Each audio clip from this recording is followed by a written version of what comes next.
whatever you wanted, I can get it. Right. Like if you wanted a midget, I'm gonna find you a midget. I'm gonna make it happen.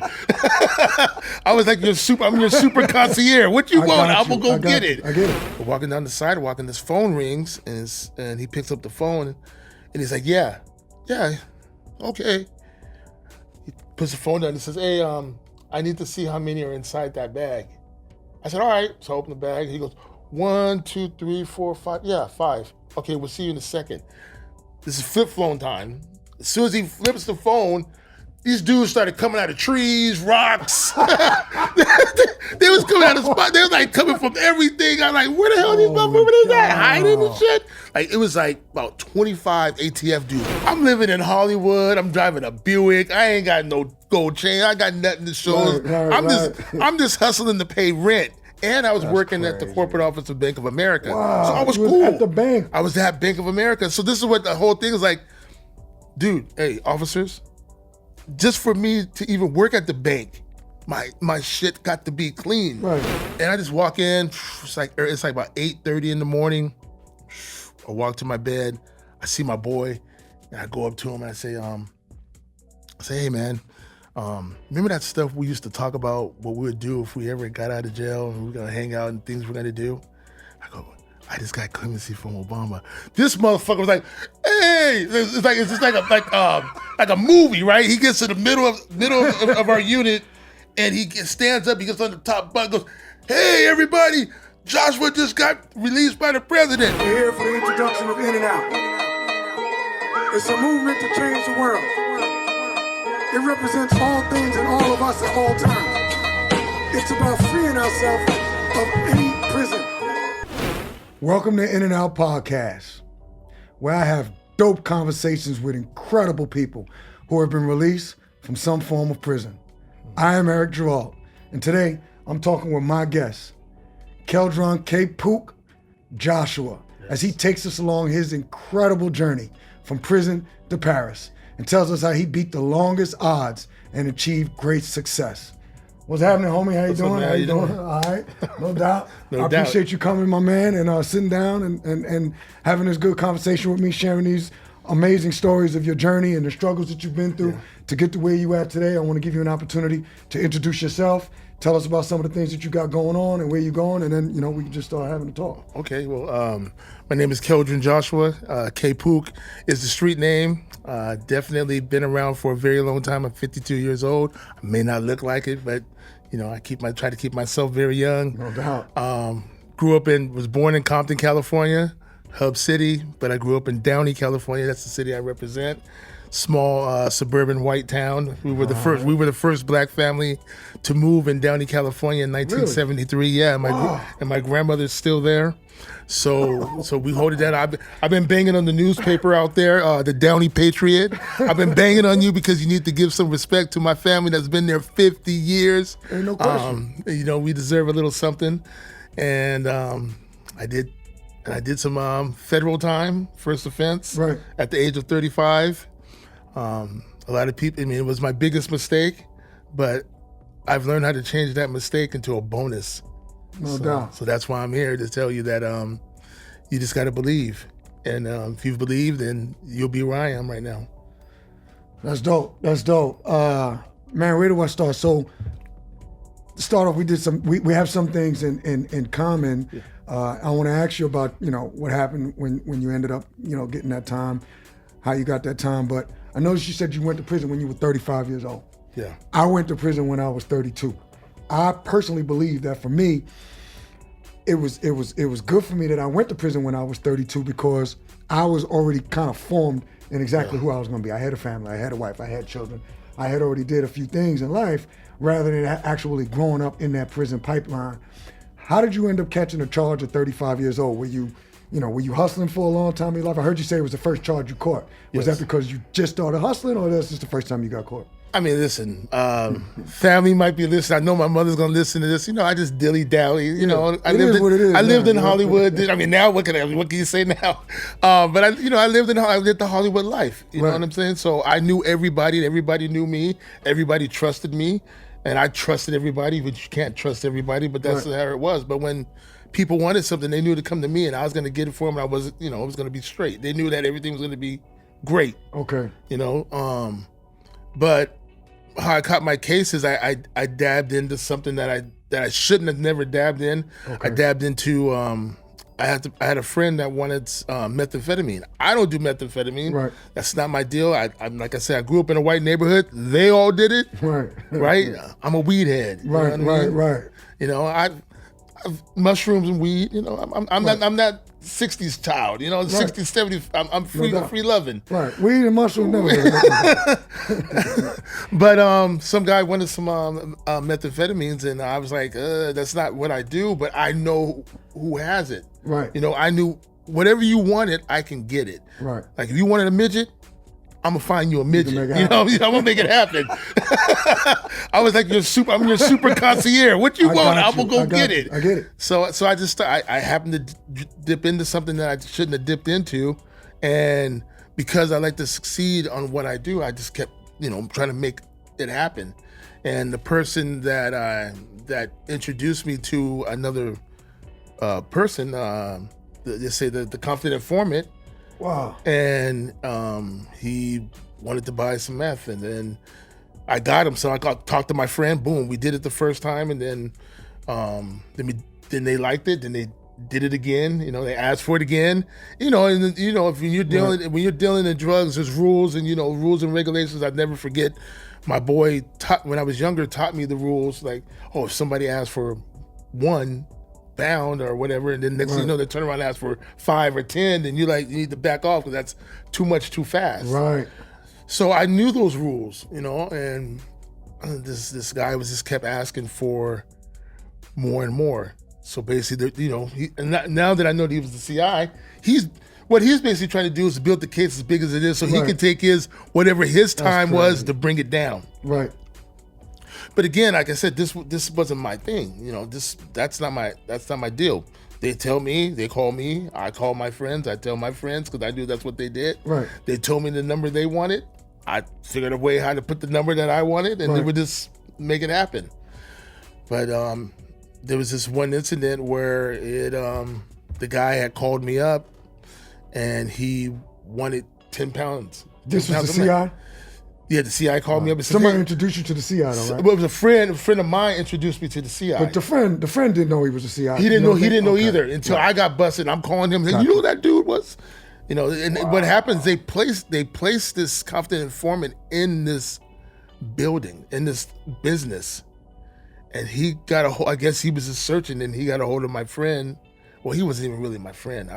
You say we can say anything. An acquaintance. An acquaintance. I was screwing this girl, so Okay, right. so I had to be his friend somehow to keep it going, right? So, basically, and so then with that, he needed something, and he called me, and then we just kept going back and forth, right? Boom, and just within that time of doing so many, the guy just said, "Hey, you know what? I want 10." Wow. And then I knew the rules. I'm like, back up. Like, right. These rules are not right. Right. Something's not right. So I call the people that who I'm dealing with, right, because they know the person that taught me. Gotcha. So if they already know that I know the same patterns, the same rules you guys know. We learn from the same How's he person. going up so fast? Who is this dude? So when I told them, I said, hey, this guy wants 10. I'm expecting them to say, hang up your phone, break your shit, move, get the hell out of there. Abort. So he was like, hold on, right? He called me back the next day and says, we can do that. So I figured since he said that it was clear and he knows the rules too, right? If he's okay in it, then we're gonna let it ride. We're gonna go ahead and let it do what it's got to do. And it took a while, because I would get phone calls all the time. But the reason why I'm getting these phone calls and they're trying to make these meetings is because the feds were only allowed to take the money out and have it out for so long. Right. And then they got to go back and turn it back in. Right. Or there were days when I'm ready to do it, but they can't do it because they don't got the money. Right. So, and they don't like to get that money out. They don't like to have that money. No, yeah, exactly. They can't float around, so it's got to be checked back in, back and forth, So then eventually one day I was telling him, you know what? I don't want to do it no more, because I was tired of the phone calls. After a while, the phone calls just driving me, was just driving me wild. And so you figured, I mean, the story is really, I'm actually going to make a movie about the story, but as you should. You figure that at when they make their little diamond, right? I was probably the low man on the totem pole, but they're seeing me, they're calling me, and then I took the guy who introduced me. I said, man, don't worry about you, because he used to call me all the time, right? And I made him move out the way. Okay. So now it's direct. See, I was dealing with him, boom. and he was calling you. Yeah, so it's going up. So it starts going up. Wow. I'm like, yo, you're gonna get your cut regardless. Don't worry about it. Don't worry. I got your cut, and I hope you get it from him, but I got you. Right. But it's just that aggressiveness and being arrogant and trying to. I just wanted to get this done. It was just driving me wild. Anything I did was supposed to be in and out, be done, be in and be out, be done with it. Right, in and out. I see what you did. I like it.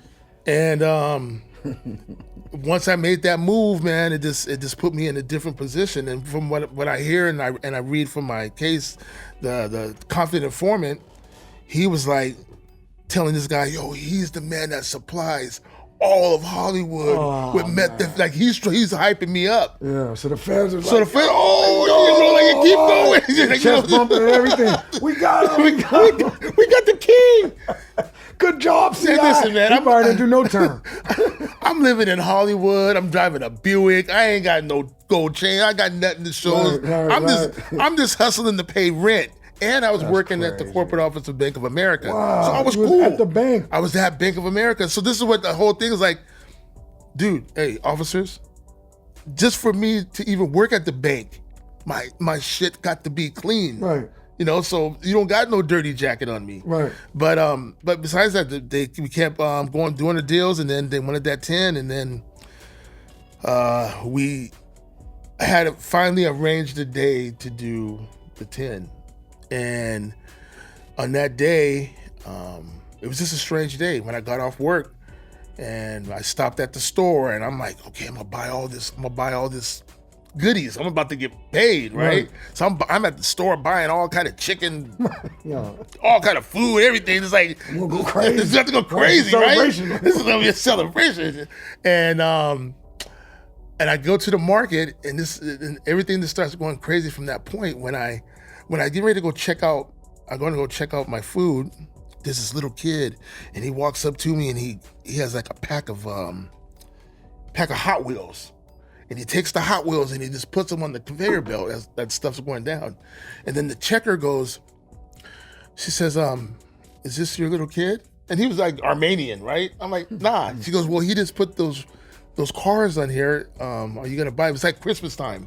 It's like November, right? Okay. He goes, he put these cars on here, and I said, well, how much are they? It's like $5. And in my head, I'm like, if I can't afford $5 for some Hot Wheels, what the hell am I doing in here? Right. So I buy them, right?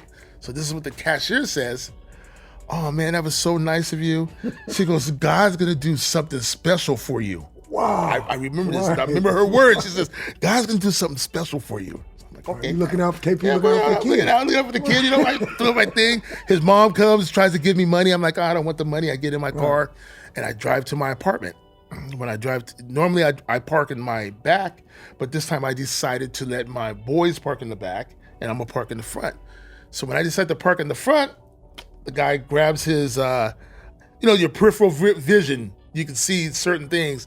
I park and I see this car next to where I park and I see someone pull their seat back. But I'm still not paying. I'm not really tripping on it. Right. Sometimes I come home after a long day, pull the seat back, sit in the car, and blow one before I go in the house. Got you. I go in the house. Doesn't really register. Nothing's registering now. And all this starts after everything. I'm like, floop. Like, holy cow. And so I go in the house. I call my boys. My boys come. They end up showing up. I tell them where to park. We sitting down. We waiting. And every time we did transactions, it was always at this Thrifties, and it was right across the street from this Baskin Robbins. So we'd always do our transactions there. So when those days would happen, I told him the number. I told him what to put in the envelope, and my boys would do the transaction. Okay. All I would do is grab the package with the money, go home, make sure everything's right. So if my end is short, whatever's short, I give them, and whatever the profit was, that's mine. Got you. So I was just the money guy. Bam, I grab the money, put it, count. They do it. They do all their exchange and their talking. Do what y'all do. So this time when I'm at the house, waiting. My boys show up. I said, "Where's everything?" Everything's in the car, and they go, "Hey, we got a little bit of a problem." And I go, "What's the problem?" They go, "Well, we don't have 10. We only have 5." I said, "I don't." I said, "Fuck it, 5. Fine, I'll do this 5 because I'd already jumped out. I jumped out and told them that they can have the deal, and I said, I'll just take whatever you're gonna give me. I'll just take, and you guys can have the big load." And when it happened, they was like, "No, we'll just switch it. You get." So they got the 5. I mean, they only brought 5. So I'm like, "Look, we'll do the 5. You guys can handle the other 5. I'm done. Right. I had a headache. I'm tired. I want to be out. I want to eat my chicken. I want to eat my chicken, smoke my bong." Right. And it's taking too long. And so we're waiting for the phone call, and then I get this phone call on my phone, and it's the confidential informant, and he says, "I'm outside of your house." I'm like, so I'm sitting there like, what the fuck? How the fuck this motherfucker know where I live? Holy shit. Right? I ain't never, you don't shit where you eat, you know what I'm saying? Right. Especially on something like that. Never bought him there. So I'm like, how does this dude know where my house is? So now, like, instantly, like, these 3 Iron Man screens just came up. And I'm like, okay, my friend might have told him where I live. And then I'm like, I can't tell these dudes who brought this stuff, because they real gangsters, right. Mexican cartel. Oh man, you're getting it from the Migos. So, so they're like, I can't tell them because they're gonna think I'm setting them up. And I don't know if they got guns. Of course, it's a lot. So of course there's some type of firepower they there. They don't have them. They got them close. They know where to get them. And then on the third one, on my third screen, I'm just like, what the fuck am I gonna do? So I just said, fuck it. All right, I'm gonna come outside and come get you. So I go outside and get them. And I didn't really want to act surprised and say anything. I didn't tell them because they was in my room. I didn't tell them anything. And they come out, and we all go down. My boy goes to the car, grabs the bag. It's in a Normstrom's bag. And he grabs the bag, and then as we're walking, he gives the bag. No, I take the bag and I tell him to go talk to him. That was my mistake. If I would have let him have the bag, everything would have been different. But I grabbed the bag instead. Since I'm gonna be grabbing the bag with the cash, I had the bag with the dope in it. So we're walking, we're talking. I lived in Hollywood at this East Hollywood at this time, and like Thai-town area. And as we're walking out of my apartment building and we start walking down the street, he's like, "Yeah, the money man's gonna be." He used to always call the dude the money man. Okay. He called the feds the money man. He says the money man will be here in a minute because I had pre-told him. That's what the CI said. Yeah, the CI said, because I told the CI, I said, I want everything in a bag. This is how much I want. I wanted exactly a count. And so then when I told him that, hey, we have a little problem. He says, "What's the problem?" I said, "We only have 5 instead of 10. And I said, "So tell your money man that basically he is just gonna take half of that bag and cut it in half, and just give me that, and whatever's short, I'll get it." Well, he says, "Okay." So then does his talk, and then his phone rings, and we're walking down the hall. He's gonna meet us over here. We're walking down the sidewalk, and his phone rings, and he picks up the phone, and he's like, yeah, okay. He puts the phone down. He says, "Hey, I need to see how many are inside that bag." I said, "All right." So I open the bag. He goes, 1, 2, 3, 4, 5. Yeah, 5. Okay, we'll see you in a second. This is flip phone time. As soon as he flips the phone, these dudes started coming out of trees, rocks. They was coming out of spot. They was like coming from everything. I'm like, where the hell are these motherfuckers is at? Hiding and shit. Like, it was like about 25 ATF dudes with the whole the mask, right, the cover, the whole 9, right? The whole get down on the ground. Like the police are blocking off Hollywood. Like I stopped traffic on Hollywood Boulevard and this other street, and I'm just like, oh shit. Now, my dumb ass, I had my good friend work that punk, and I'm thinking that he put some. You literally thinking?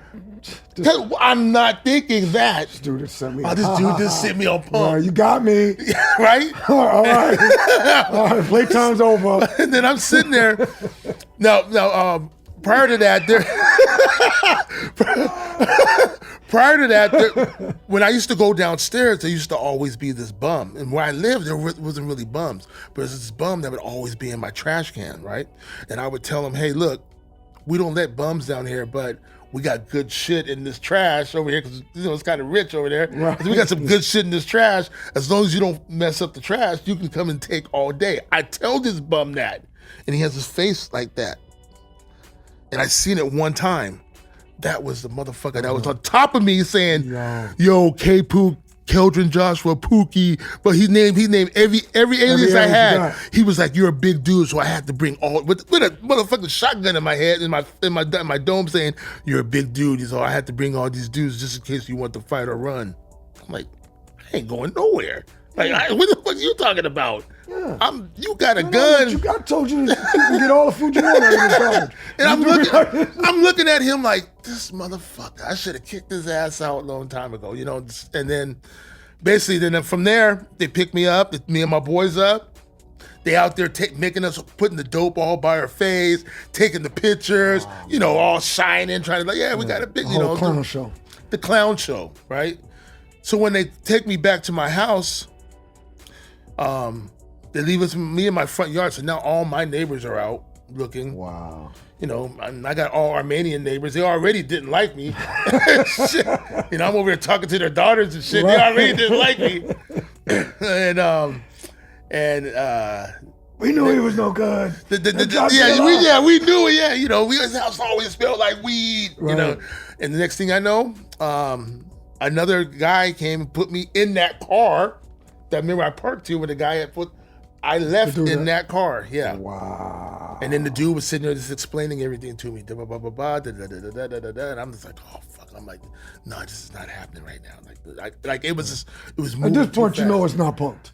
No, yeah, I know. At this point, I better wise up. Yeah, definitely. And then they took me to MDC in downtown LA, and that's where everything did. And the first thing I did was call that motherfucker that this was his friend. He was the first thing I called. Did you know? He's like, man, he hasn't been coming to work. I'm like, you didn't just think this dude's not coming to work? And you still letting me do business with, I'm just. Yeah. And so then that's when everything just started going haywire. And then luckily, I have very good friends. I have great family. I got a wonderful mother. These black mothers they go through a lot, right? They go through the worst.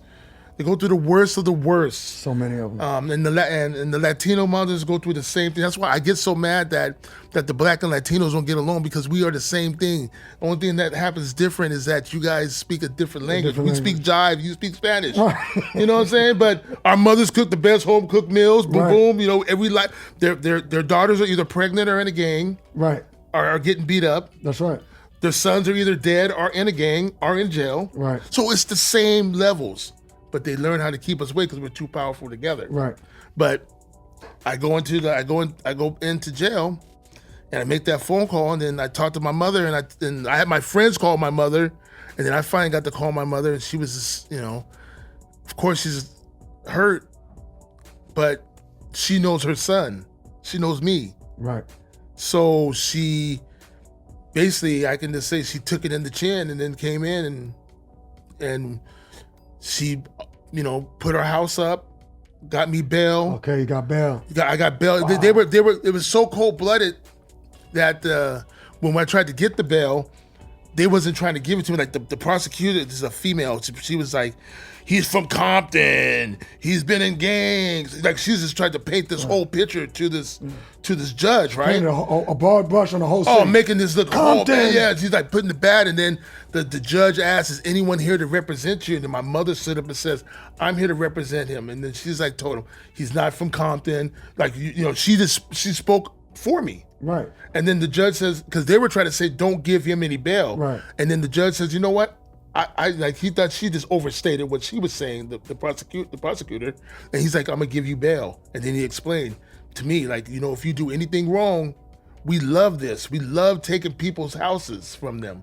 And so she's all, but if your mother trusts you, you'll be out of here tomorrow. My mom went and did all the paperwork and got me out. So I was out for a year fighting this case.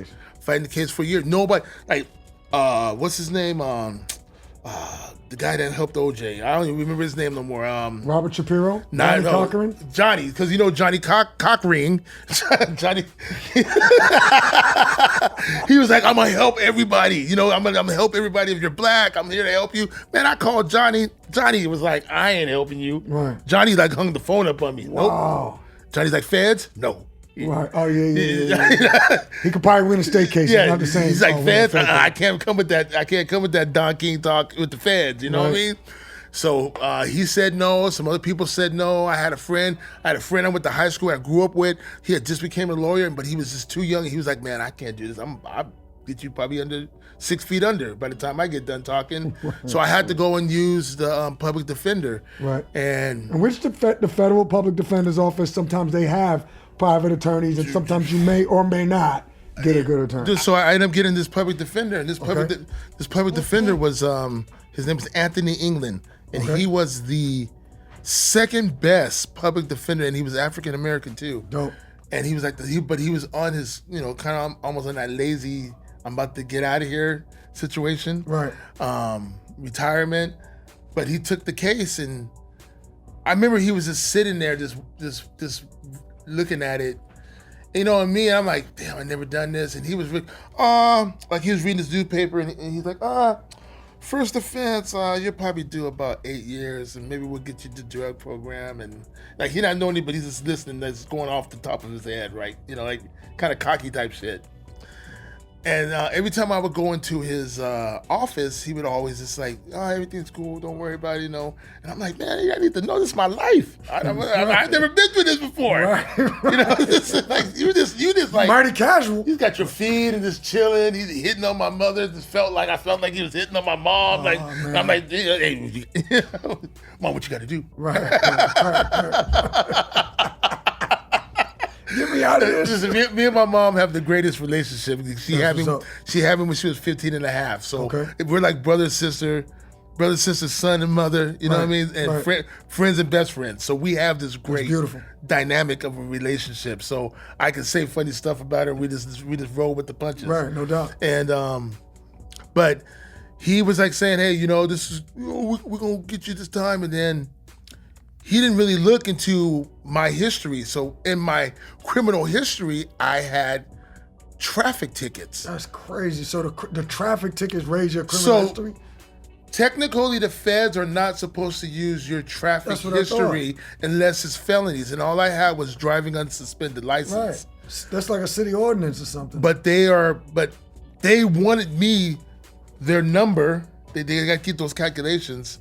They wanted me so bad that they wanted, like, almost like we make a mockery of this dude. This dude was a good dude. He worked at the bank. Blah, blah, blah. You know, when you look at my jacket, you didn't have to do this. The jacket's you clean. You chose to do this. Yeah, they wanted to make me what is it, like a what's the word you're trying to say here? Like a martyr. Not a martyr, but something of that terminology. Yeah, you were the poster child. I was a poster child for being a clean black African American could get in trouble too. Yeah, you weren't from the streets. You chose this life. Yeah, you're a drug dealer. So, it was just sad. So he saw that, but he didn't really think that I was gonna, like, what are they gonna do with misdemeanors? What they found, what the prosecution was using was that one of my misdemeanors was just about to end, so I was on probation. So they use that little tiny probation from the misdemeanor. The probation.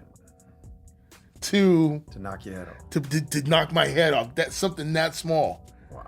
So he's still not really worried about it. He's really confident on what's going on. And then he finds out who my judge is. And when he finds out who my judge is, he's like, hang 'em high, Lou. We got a problem.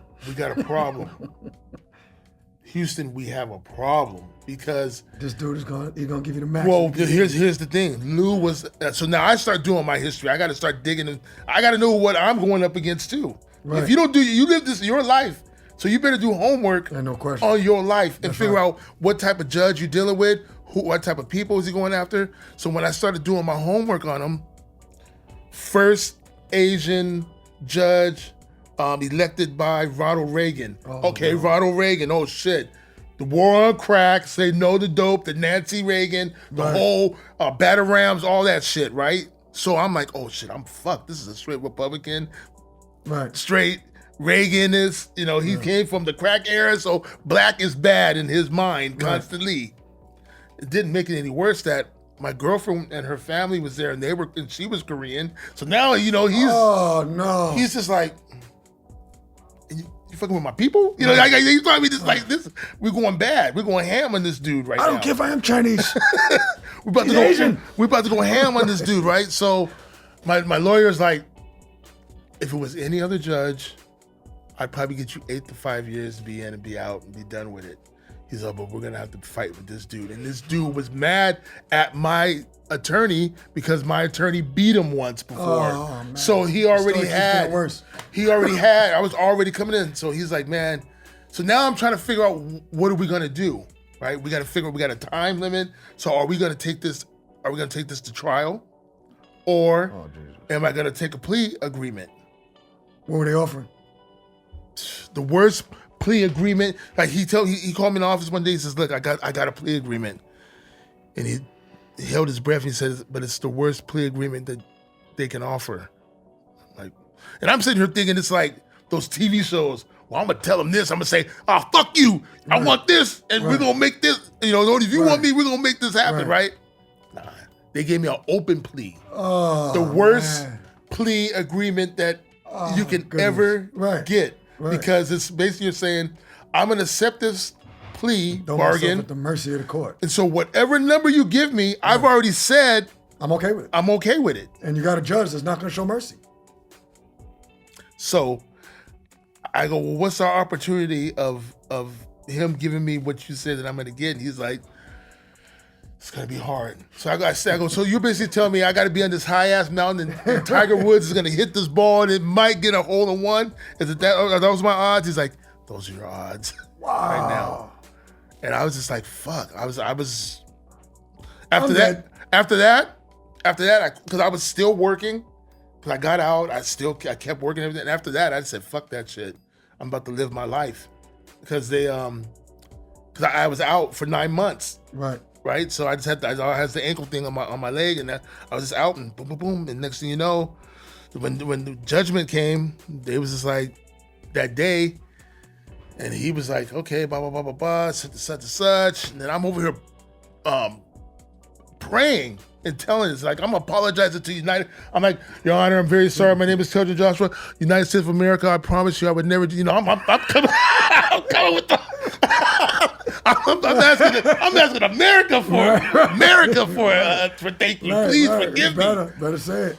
And then he was like, okay, we're gonna come with this decision. And I remember my lawyer had told me if those doors in the back open up, that's the marshals coming to get you. Right. And I saw that door open. I saw 2 motherfuckers. These motherfuckers gonna take me right now. Ain't no question. I'm gone. Yeah, they're not. My family, everyone's there. All my friends are there, and we start talking to the judge, and judge is like, well, my hands are tied. Bullshit.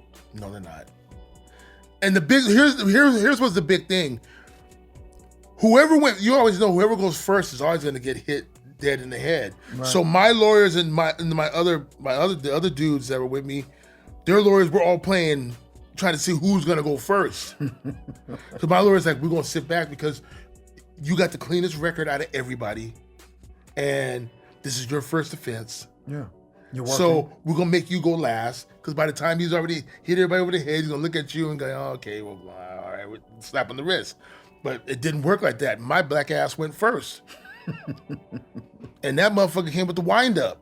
Wow. And he said, I remember he says, well, since your criminal history is considered kind of low, I'm gonna give you 188 instead of the 280, because that scale is 188 to two. I think it's 240 to 188.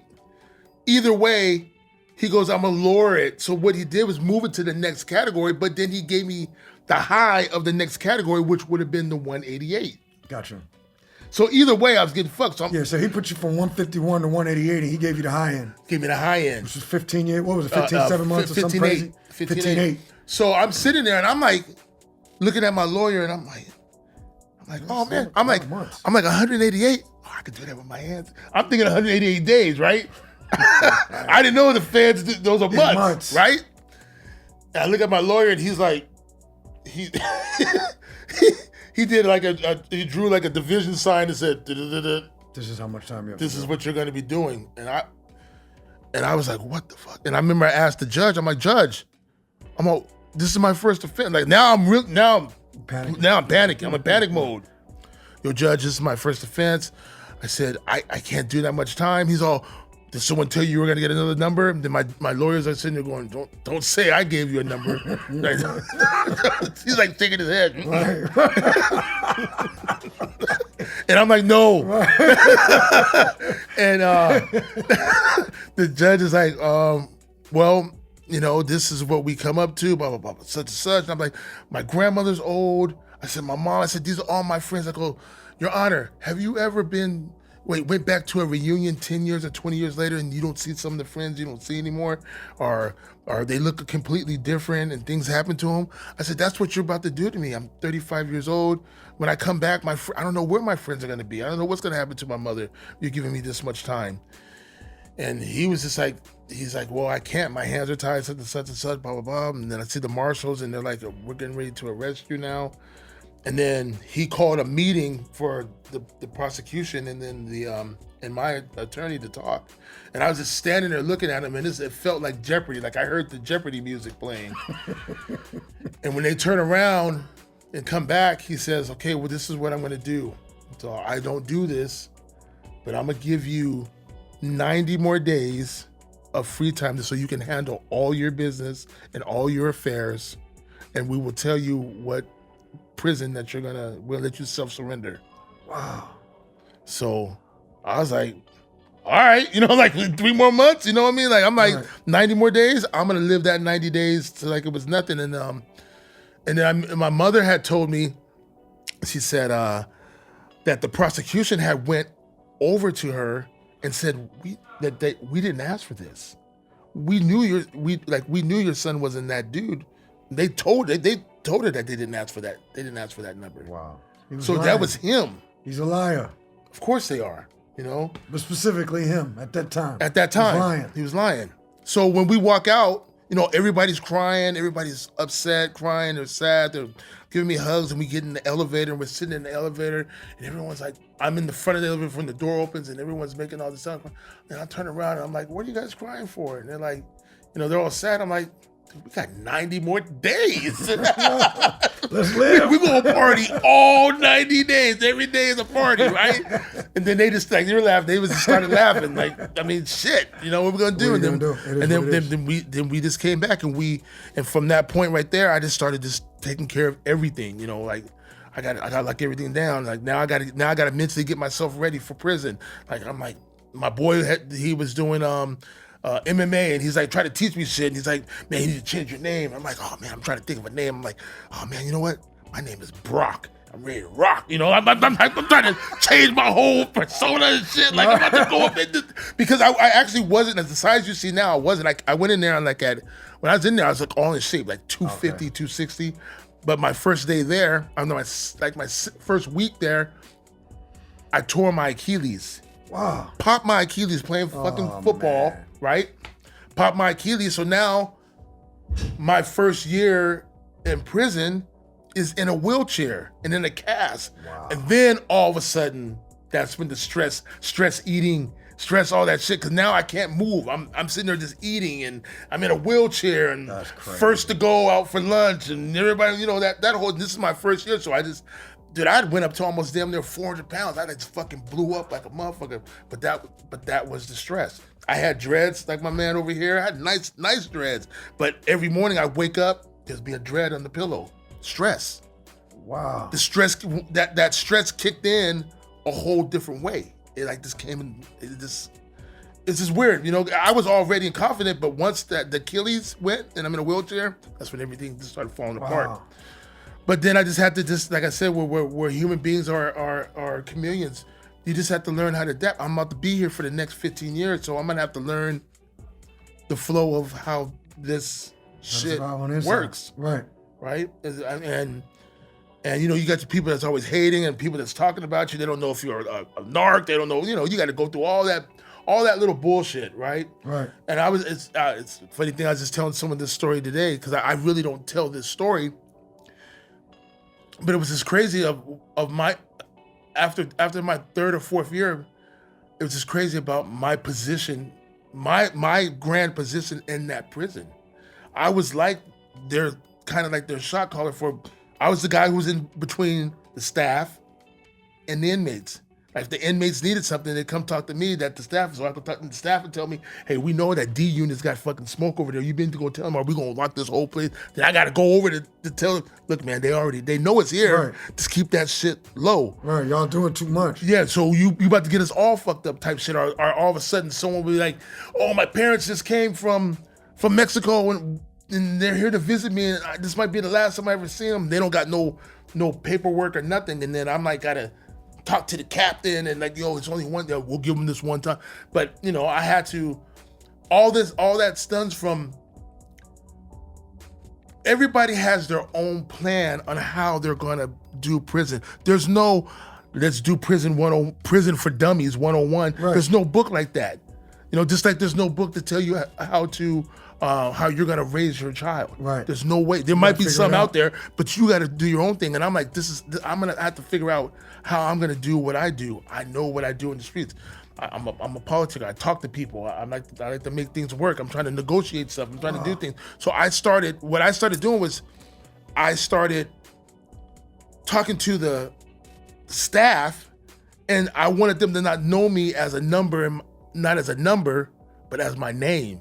So when they're just calling my name, I had to redirect their attentions on me. I'm not just, hey, do this, do that. I'm like, you're gonna greet me, you're gonna talk to me. I remember I've had many conversations when the staff would go out at lunchtime, and I'd have conversations and tell them stuff like, Rob was none of this stuff, but I tell the staff, like, the only difference between me and you is that we allow you to go home at night. Because if we don't want to, you could be staying here all night.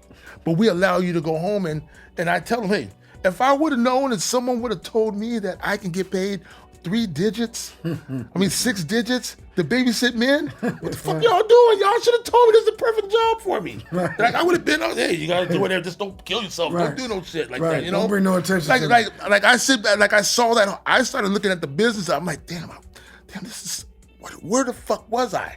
Why wasn't I doing this? Right. Do my 8, be great, come in. You know, if you be cool with the prisoners, if something right, go down there, they go fuck with you. That's right. You know, type shit.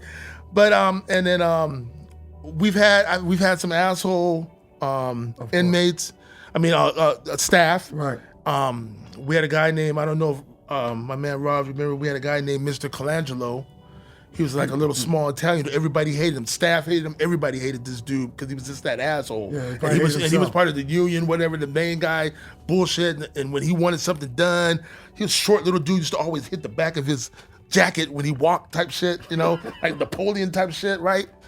So one day, he took over my unit, and I'm the head orderly. I was the head orderly of my unit and like the head orderly of the whole prison type shit, right? And one day he got in me. He's in the unit. He was talking to me like I'm some type of dog. And, you know, I got the inmates all hearing this shit. And I'm your head orderly and I'm doing all this shit, but you got this dude talking to me like a fucking dog. So now I gotta, you know, prison's all about respect. Right. So I gotta be able to keep my respect inside there. Man, when we went out for that lunch, and everybody, the staff, everybody standing out, I went up to that dude, and I remember this thing, rest in peace, Simon Shiver, my grandfather. My grandfather told me one time when I was a teenager or mid-age adult, he had told me, as a black man, don't ever be afraid of anybody that's white.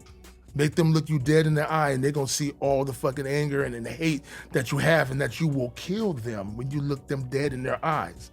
So I just remembered that shit. And I walked over to that dude, and I walked up to him, and I just gave him 2 pieces of biscuit of this vocal shit. Like, don't you ever do, you know? So I just went in on him. I went ham on him, right? And the staff didn't say it. They didn't call no other staff or nothing. They just let me just do because they didn't like the motherfucker They knew he was an asshole too. And they couldn't talk to him like that because he's in that union and all that shit. He can make moves. But I went in hand with him, and then later on that day, I got that dude's respect ever since then. Wow. He's like, oh, well, he never had no problem. Like, oh, fuck, you go ahead and do your own shit. Right. Because everybody was just afraid. But I just remember what my grandfather said. And a lot of people like to ask, and I'm pretty sure you get the same question. How did you do 10 years? How do you do time in jail? One day at a time. Well, one day at a time for sure. Right. But what I would tell someone if they're going to jail, the way I did it was I looked for my friend Freddie. I looked for Evan, I looked for Freddie, I looked for my man John, I looked for Jimmy, I looked for people who had the same similarities of the friends I dealt with outside. So that way, that's who I'm hanging with because we were all tough outside. So if they got anything that reminds me of them, that's who I hung with. I hung with them. Right. Instead, that way, that's how I did my time. I found my friends. Wow. And that's the best thing I could ever tell anyone that goes into prison for the first time. They don't know what to do. Find your friends that are out in the street. That's right. Or people that are similar, because that's going to make your time a little better. Right. You know, they might be a chomo,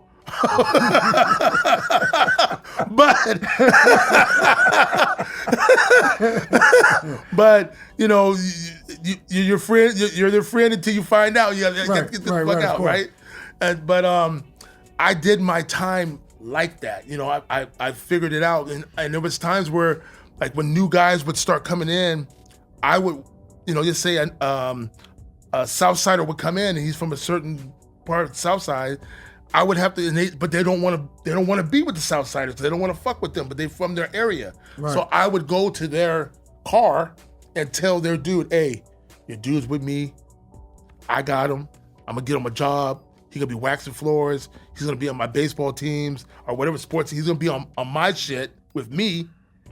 And if something goes down, I'll send his ass to you. But until then, don't fuck with them, because I'm trying to get these are dudes who just want to come and just do their fucking time. And since I was doing 14 years and 16 years, I'm like, you guys just roll with me. I'm gonna make sure you get paid. I'm gonna make sure you have a job. I'm gonna make sure you can just do your time easy. Wow, that's dope that you say that, and I can relate to it, but I also do it in reverse. I tell people I learned a lot about psychology being in prison.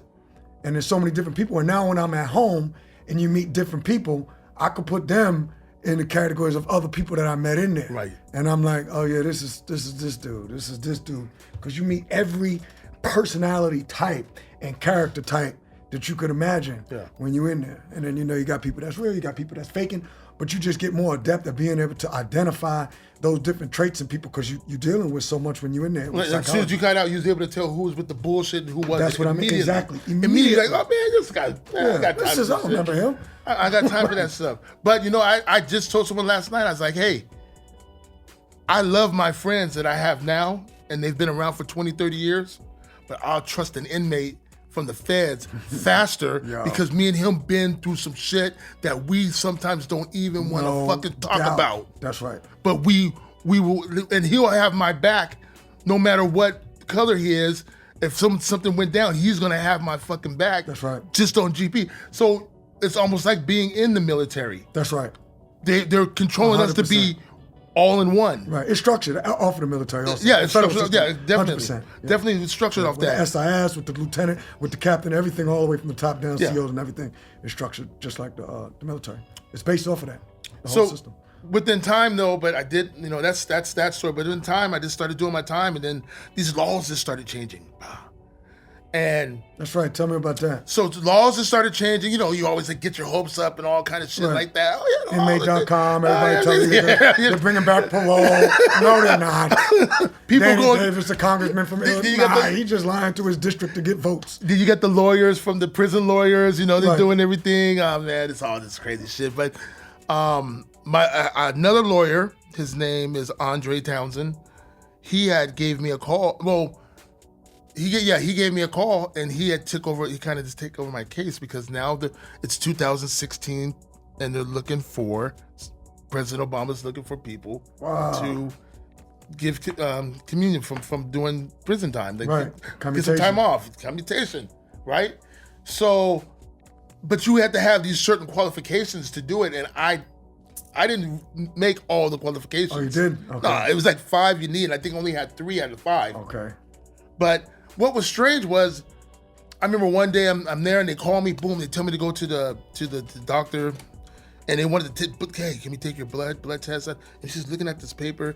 So they're like, so what they were doing was they're just trying to find candidates that they wanted to make sure they were healthy and all this other good stuff. But I'd never asked for it because I knew I never would qualify for it. Oh, okay. But I'm going to see doctors and stuff, but I'm not knowing that they're doing to making sure. The screening. They don't want to let somebody out, then the motherfucker gonna die the next day. It's like, Right. oh, that was a waste. It's not gonna look good on what the fuck we did. Right. You know, they want to make sure the person we're taking is healthy.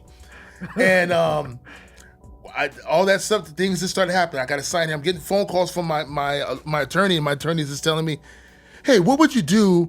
I mean, he asked me some, you're going to be hateful when the attorneys call, they come with bullshit. He's like, what would you do if you were allowed to be released early?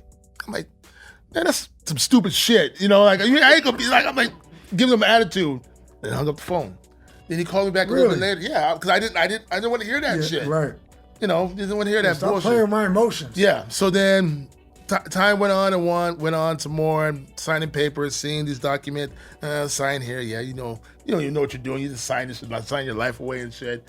And so now Obama's starting to release people. Boom. So you're seeing on CNN. Bam. CNN comes on. Bam. Everybody and their mama's looking for their name to come out that motherfucker, right? But, so one day I'm out. I'm working. I worked in the morning cleaning, and they rung the bell because they're looking for some, that bell, like, when they do the announcement in the bell early in the morning, they're looking for somebody. Right. So they looking, but I can't hear them because where I am it's all sealed up and it's all bricked up, and I can't hear them call my name. Clearly. Wow. So they're looking for me, and someone finally says, I know where he is, and they go and they open the door and they go, hey, come out. And I'm like thinking, like, what the fuck? I don't do nothing. What did I do? Like, I'm cool with everybody. I waxed the warden's floor. I mean, I'm like, right. I'm like, shit, I'm good. And there's like, they're all lined up, and they're all pointing to my case manager, pointing to go see her. So I get out and I go and I follow, and they're like, don't say anything, Joshua, just go. So I walk up and I go in her room.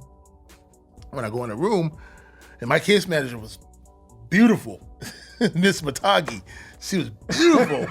She was like Persian or some shit. She had a big old yak. Right. She, like, she hide her yak because it's so big. She put her shirt down and shit. But right. She already knew the image was looking. Yeah, she knew, and she was. They want her to walk by. But she was all cool. She's all about hip hop. Okay. She loved Tribe Called Quest. She loved BDP. She was all into hip hop. Nice. Right? So when I go in her room and just be chilling like I'm cleaning, she like turn music up and shit. I'm like, okay, yeah. Oh, that's what's up. But I walk in and she's crying. So she's like, you need to have a seat. And I said, nah. Because I knew my mother lived in Atlanta. My mother moved. When she found out I got arrested, she sold her house in LA and moved to Atlanta. That didn't know anybody, just moved out there. She said she couldn't take me being in Los Angeles in jail and her being in Los Angeles. It would drive her crazy. So she just left. Wow. She just got packed up and left. Best thing that ever happened. That's what I'm saying.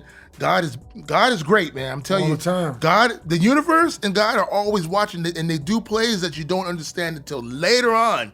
It's like chess all the time. So so I said, well, maybe it's my grandmother, because my grandmother's old. She's like, sit down. No, I'm fighting her. She's like, please sit down. So I said, okay, I'll sit down. I sit down. And she's like, look, these letters have been coming in, because Obama's about to leave. So it's towards the end. She's all, these letters have been coming in, and she goes, I hate it when they come because I call the inmates up and they open it up and they read it and it says decline. And so I'm still kind of just tripping, right? Because I didn't know I put nothing in. Or somebody represented me. And she goes, but she's all, I saw your name on the letter. She's like, I had to open it.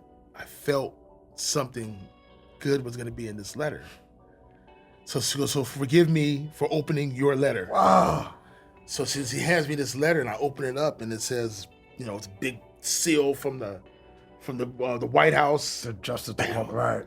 And it says, "Dear Keldron, Joshua," and then, "This is the honor." Blah blah blah blah blah blah blah blah blah. I'm reading this shit. I'm like, what the fuck? What? I'm like reading this shit. And like, you're gonna be released. Such to President Obama. Blah blah blah blah blah blah. Then it has Obama's name. Wow. And I'm like reading this shit, right? I gotta tell you, I get goosebumps every time I tell this fucking story. And I'm reading this shit like, nah. And I stand up, I grab the thing, and I stand up, and I ask God, why me? Out of everyone you can choose, why'd you choose me? Because this is where you have to think, because Obama does not wake up in the morning and says, "Oh, I'm gonna choose this nigga right here. Oh, I'm fuck this guy right here." In his sleep, or some of that time, subconsciously is saying, "Look, this dude right here, we need this dude out right now." Don't think that he just sits and goes for this and reads your shit.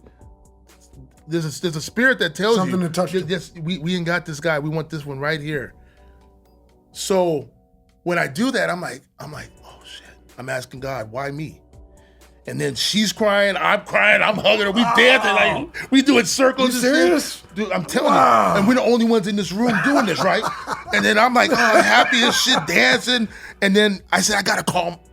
What do black men do first? I gotta call my mama. Yeah. Right? She's like, no, you can't call your mom. I'm like, what do you mean I can't call my mom? Right. Shit. She says, you gotta call the White House first. They're expecting a phone call from you. Bam. Pick up the phone, call the White House. Hey, Mr. Joshua, such, blah, blah, blah, blah, blah. Are you okay? Do you have a ride? Are you okay? Do you need anything? We got your back, whatever you need, such, blah, blah, blah. Wow. Do you need a ride? Are you okay? Do you need a ride? I'm okay. I'm good. I'm good. Let me call my mom. And then she says, are you okay? Are you sure you're okay? Well, and I go, well, you know what? Because I'm thinking I'm gonna go home to Atlanta. I go, well, can you have Air Force One pick me up? And she says, no one's ever asked that. And she started laughing. She says, no. Right. She says, no, but no one's never asked that. I said, well, I just had to take a chance. Yeah, you said it. You said, do I need a ride? Well, fuck, I want to take Air Force One. So then then I asked for Navy One, the helicopter, to see if the helicopter would come down. Could you do that? She's like, no. And so then me and her talking. Then I said, well, can you do one thing for me? And she's like, oh, what is that? I said, well, can you tell Barry? I said, thank you. She said, Barry? Yeah, I said, but that's what you guys call him. Right, that's his name. And I said, I'm his friend, so he's my friend now. This is Barry. And that's what his mom called him. And then she was like, she couldn't stop laughing. And she's like, you have a good day, Mr. Joshua. We hope, blah, blah, blah, such, and just hold on. We're going to see if we can get you out right now, blah, blah. Left it alone. So then I tell can I call my mom now? She's like, yeah, go ahead, you call your mom. So my mom picks up the phone and she says, did you get it? And I'm laughing like, how the my mom know before I know? The lawyer has said, you're going to get a phone call from a strange number. Got you. Just pick it up. And it was me. And then I tell her and everything. This is right when Hillary and Trump are, they're battling, right? And so right. My mother's in Atlanta and she's at the Greenboro Mall and she walks outside because she's talking, she's screaming. And now that I go to Atlanta and see the whole scene where she was and everything, I can try to see she's it. At Greenboro. Yeah. Southwest. And she comes out and she says, fuck Trump, fuck Hillary. It's all about Obama. Because, the black people are whatever about Obama. Right. It's all about Obama. Y'all don't know he let my son. I hear her on the phone talking to everyone around. Obama just let my son out. So we're just all happy with telling. She's like, I'm on a plane right now. And then my case manager's like, oh, wait, no, you can't come yet. We still got to do some paperwork. You're not going to be released yet. It might be a month before you're released. But what was crazy was they had already put me in this program where I had 3 years until I was going to leave. And they had already put me in the process of finding a bed and everything. So, doom. So the next day, so we do everything's fine. She says, look, when I open this door, nobody knows that you have this. Nobody knows. So if anybody says anything, it's because you let them know. And she goes, I would tell you not to say anything. All right, fuck it. Bam. I go down to my unit. everyone's looking at me because they're wondering why the hell am I even getting in trouble and they calling my name. What's going on? And I just walk in. It's like about 8:30 in the morning. I walk to my bed. I see my boy, and I go up to him and I say, hey man, remember that stuff we used to talk about? What we would do if we ever got out of jail and we were gonna hang out and things we're gonna do? I go, I just got clemency from Obama. This motherfucker was like, hey, it's just like a movie, right? He gets to the middle of our unit, and he stands up. He gets on the top button, goes, hey everybody, Joshua just got released by the president. And it was just like everybody just starts throwing their pillows up and screaming like one of us is getting out. One of us is getting it. And they were just throwing pillows and shit. Like it felt good, amazing. And then I went out, went to the TV room, and boom, there it was, going across the CNN. Keldron Joshua was one of the people that, all that shit is going. Now, here's the crazy part, because remember, you had just said that the feds are militarily structured. So when I'm walking through the yard, the COs are standing there almost like saluting me because the chief gave you commentation. I'm protected by the chief now. That's right. So they can't let nothing fuck with me. I'm one of them. That's right. In a sense. And that shit just blew my mind how everything just changed like that. And then the next day, they call me again, and I go see her. She goes, guess what? I go, what? She goes, you're out next Wednesday. We already arranged it. All you have to do is survive a week. She's like, all you got to do is survive that week. And I was like, don't worry, I'm going to survive that week. Everybody wants everything. And such. But again. Right. You got to figure out who to give stuff to. Who to give shit to, who's going to take my store over, who's going to do this. And I don't give a fuck about none of this shit. You can have all this shit. But to go back, when Obama got elected as president, and it was in the newspapers when people used to read USA Today, I had cut out, excuse me, I cut out a section of that newspaper, and it was him when he was standing over the Democratic Party with his hand up like this, right? So I cut that out, and I put it on my bed so that when I woke, first thing I saw in the morning was Obama, and I cut out a little piece of paper that said Black Power. So I put them both together. Obama was here, and Kim Kardashian was down here at that time. So it was right over here. So, and a couple other people. I mean, I just got to keep it real, right? Ain't no question. And so every night before I went to bed, I'm looking at Obama and falling asleep. When I wake up in the morning, I'm looking at Obama. You got to manifest, right? Right. Every magazine that his face was on went from presidency to the end of presidency, I kept. I got him, kept him in a box. Got him, kept him. And my mother cried when I sent that box home. It was a box of just Obama magazines with him on the cover. So you get such things. You can manifest shit. You can. That's dope.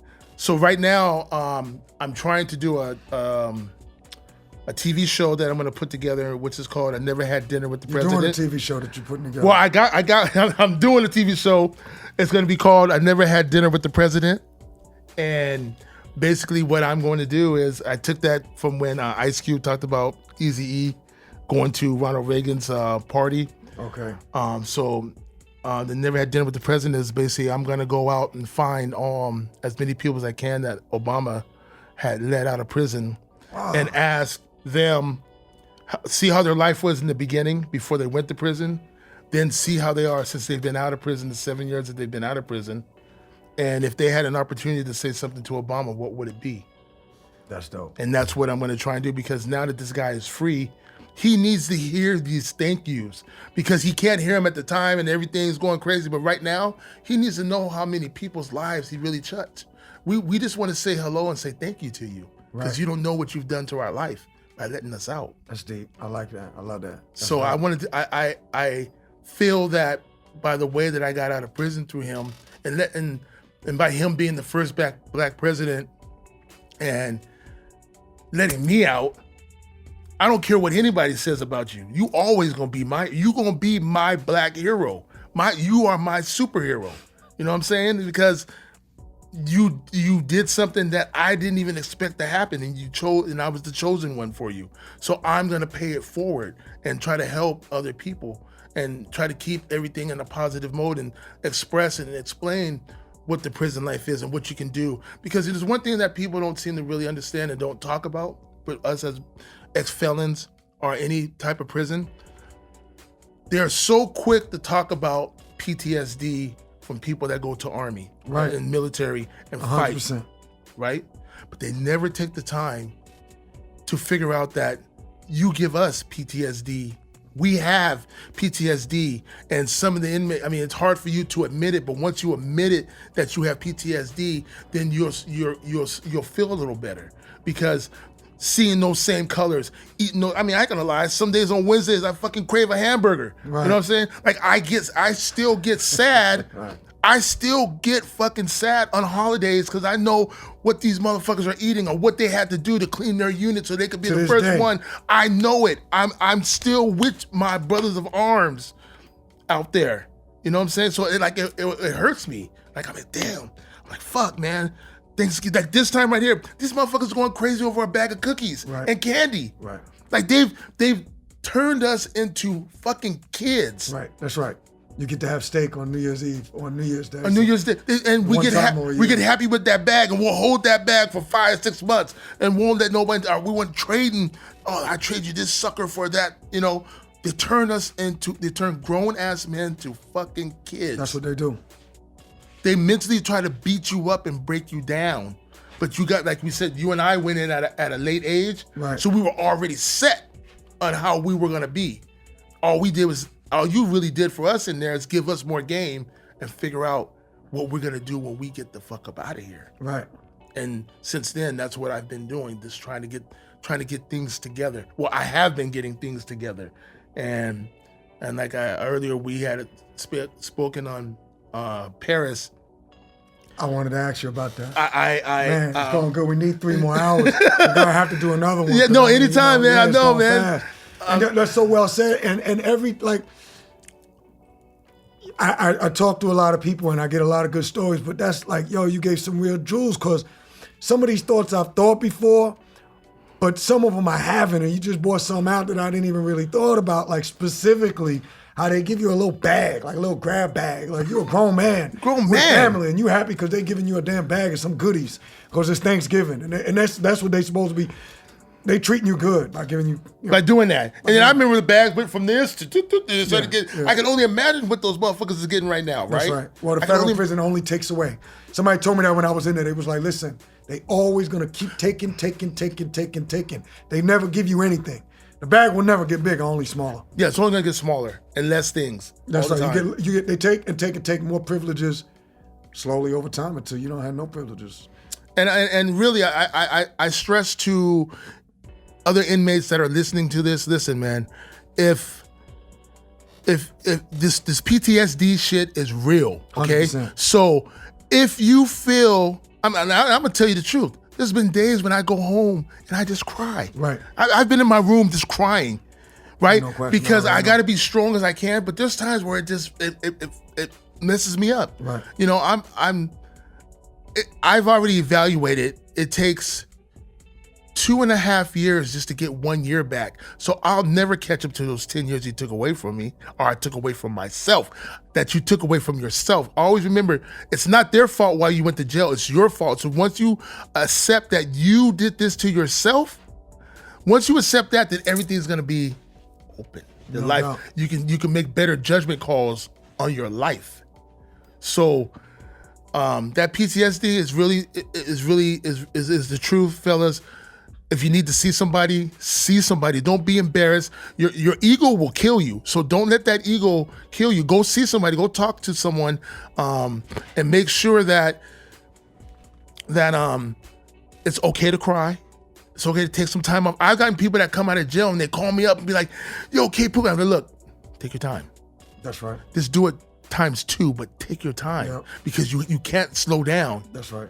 But take your time. Let this shit all come in, because I'm still at 7 years, still in it, gathering. Like, I feel like because I when I left, it was MySpace. When I came out, it's Instagram. And I'm like, what the fuck? Right. You know, I got mad when I couldn't even use a smartphone, and I got mad because I saw a little baby on the bus working a smartphone. I was like, oh, fuck no. And I just got that shit and just started studying. started studying this, figuring this shit out. Now I can spin that thing on my fingers and do all kind of shit with it, right? So, you brothers and sisters that are out there, take your time. And for the women, we, America, you need to take care of these women that go to prison and when they get out, because they have to just really just instantly either turn back to that mother, Right.